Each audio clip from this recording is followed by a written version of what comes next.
Now I'd like to discuss the third leg of the leadership decision-making triad, and that is ethics. In 1989, a U.S. News and World Report magazine article cited a survey that stated the following about the American economy, and I quote, "Over the past decade, the American corporation has been battered by foreign competition, its own out-of-date technology and out-of-touch management, and, more recently, a flood of mergers and acquisitions. The result has been a widespread streamlining of white-collar ranks and recognition that the old way of doing business is no longer possible or desirable." Unquote.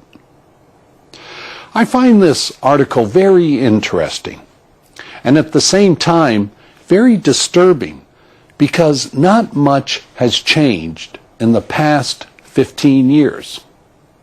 If anything, the trend has become even more pronounced in the 21st century, as many Fortune 500 companies have found it necessary to lay off or eliminate tens of thousands of jobs, or move non-competitive operations of their businesses offshore. And yet, amid all these changes in how companies conduct their business affairs, we find that unethical and illegal practices are just as prevalent today as they were 20 years ago. Why is this? In my research, I have found three basic reasons for the spread of unethical and illegal business practices. The first reason is that some people are dishonest and act unethically. There is a certain percentage of bad apples in every barrel, and these people truly believe they are above the law. They believe they will not get caught and that what they are doing can be justified somehow, some way. And as we learned in the United States with companies like Enron, Arthur Andersen, and WorldCom, it only takes a small number of dishonest employees to topple the entire organization and ruin the lives of thousands of good, decent people. And yes, these bad apples should go to prison and rot there for many years. The second reason is more complex. It deals with the fact that good people are reluctant to challenge authority or bad decisions made by persons in positions of authority. One very timely example of this tragic situation is the abuse of Iraqi prisoners under the American military's control. Again, a few misguided soldiers have soiled the reputation and respect of thousands of military personnel by abusing those prisoners. And the real tragedy in all of this, from an ethics perspective, is why didn't one of the American soldiers who was guarding those prisoners challenge the order? And unfortunately, the simple answer is that the military culture, which is based on command and control and following orders, does not easily allow for a soldier to question the orders of his superior. And so, you are damned if you do, and damned if you don't. This kind of ethical dilemma is not new. In fact, it's been going on since the beginning of time.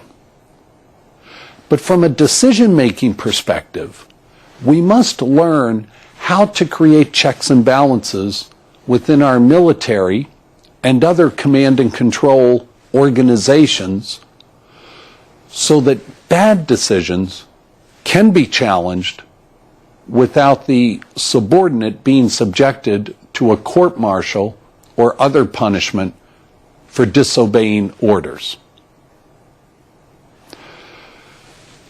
The third reason for the spread of unethical and illegal business practices is related to the culture of success at all cost in some organizations. Now, what this means is that some companies foster a corporate culture whereby leaders will look the other way so that earnings can be altered, or certain business practices such as bribery to public officials are not challenged. There was a popular movie in the United States starring Tom Cruise, and the movie was entitled The Firm. It's about a young lawyer who accepts a job at a law firm in Memphis, Tennessee. But that young lawyer quickly finds out that the law firm is engaged in illegal and unethical business practices for its clients.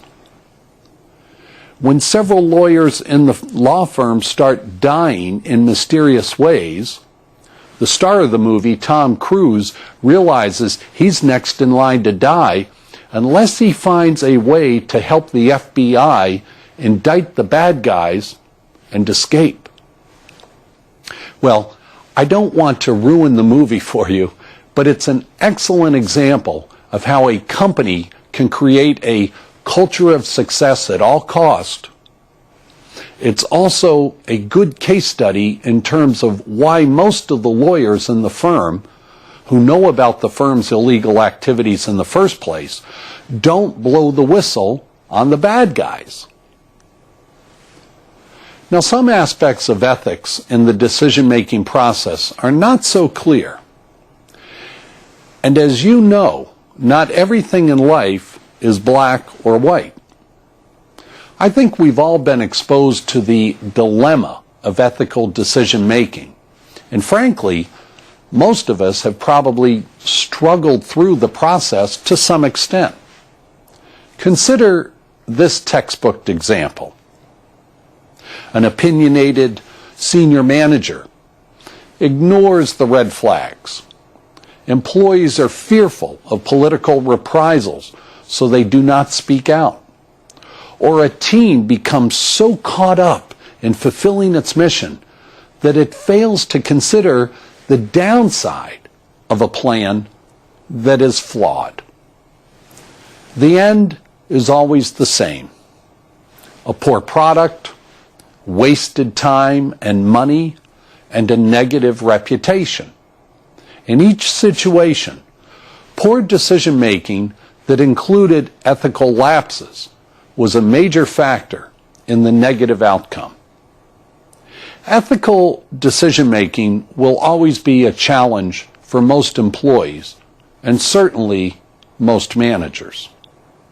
For example, many decisions that managers must make ultimately become ethical decisions or have ethical implications or consequences.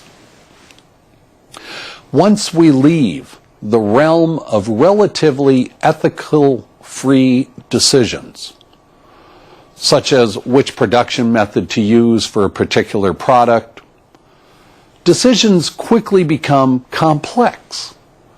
And many of these decisions carry with them an ethical consideration. Decision-making in itself is not a simple process, and it is even more complicated when you consider the character and nature of decision-making that includes an ethical dimension. Well, it would make life so much easier if there existed a simple process for ethical decision-making, or some moral authority were to establish a code of universal ethical principles for employees to use. Now, we know that will never happen because human nature requires different considerations for each and every decision we make. Issues of corporate morality and business ethics are of concern to both leaders and their organizations. According to ethics scholars Jansen and von Glinnow, these issues include social responsibility, conflicts of interest, payoffs, product safety, liability, and whistleblowing. But despite all the attention the Martha Stewarts and Enrons of the world have received in the media, these cases rarely result in examining the link between organizational culture and why certain individuals behave unethically. But as I've noted previously, I think there are some very basic and predictable reasons why people exercise poor judgment and make bad decisions that have very serious consequences for so many good people in those organizations. And while it is far more common and dramatic to focus on individual culpability, a practice organizations may support out of sheer self-interest, according to some ethics scholars, I think that organizations need to play a stronger role in strengthening their ethical standards and increasing the penalties for unethical practices. Most human beings understand right from wrong, and if they know the consequences of acting unethically or illegally, they will probably exercise sound judgment and do the right thing. After all, nobody wants to go to jail for his or her company. In closing, I'd like to offer a few final comments about how leaders perform in terms of their organization's culture and climate. I believe that culture and climate can dramatically affect the leader's decision-making practice and ethics. Each organization has its own distinctive culture. It is a combination of the founder's mission, vision, and values, the organization's past leadership, current leadership, the challenges and crises the organization has faced and persevered through, events, history, and the organization's size and influence in the marketplace. All of these factors contribute to an organization's rights, that is, the routines, rituals, and way we do things. These rights impact individual behavior and certainly the ethical conduct of most employees for each circumstance.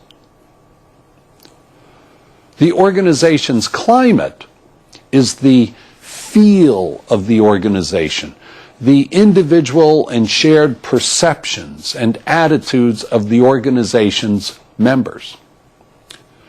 While the culture is the deeply rooted nature of the organization that is a result of long-held formal and informal systems, rules, traditions, and customs, the organization's climate is a short-term phenomenon created by the current leadership. Climate represents the belief about the feel of the organization by its members.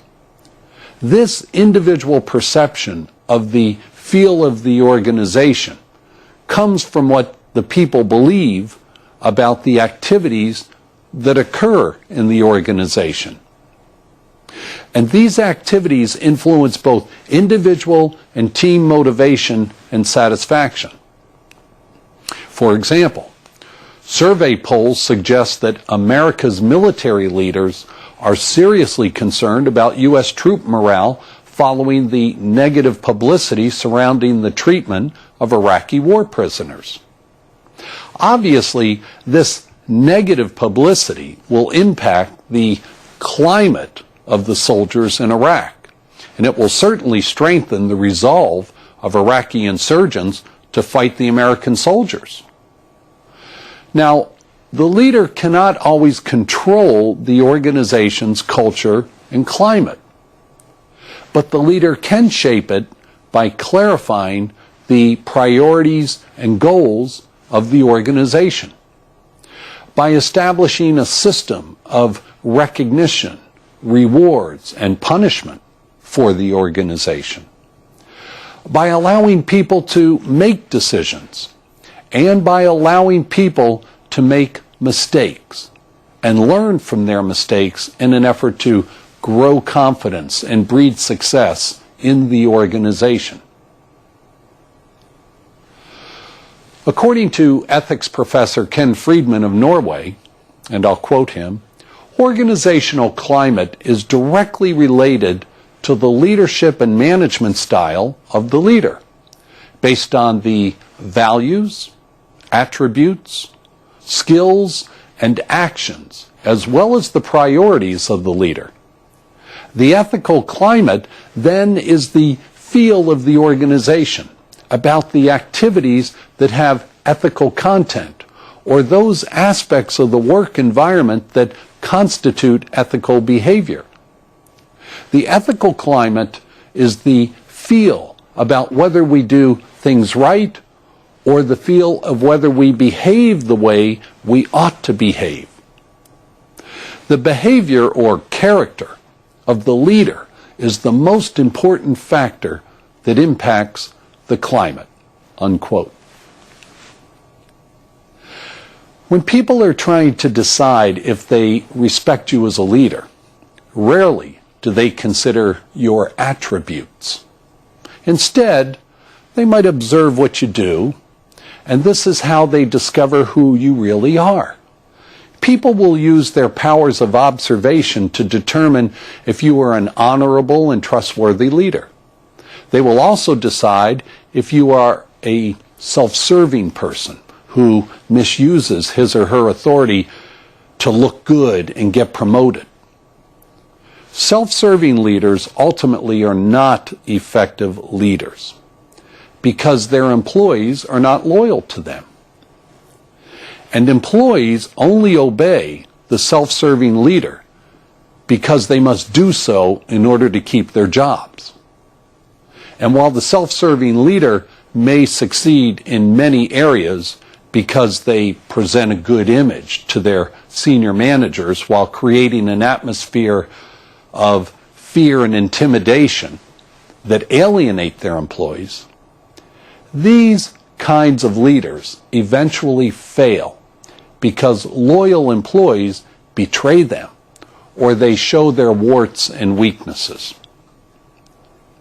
Successful organizations understand these factors, and conditions exist in every culture and climate regardless of how positive the workplace might be. After all, this is just another aspect of human nature. And this is why successful organizations breed leaders who set high standards and goals across the entire spectrum, such as strategies, market leadership plans, informative presentations, and standards relating to productivity, quality, and reliability. And successful organizations also support the creation of values that reflect the concern the organization has for its employees and customers, investors, vendors, and its surrounding community. These values define the manner in how business will be conducted and what type of business the organization will engage in. And this, of course, sets the stage for ethical practices and honest behavior.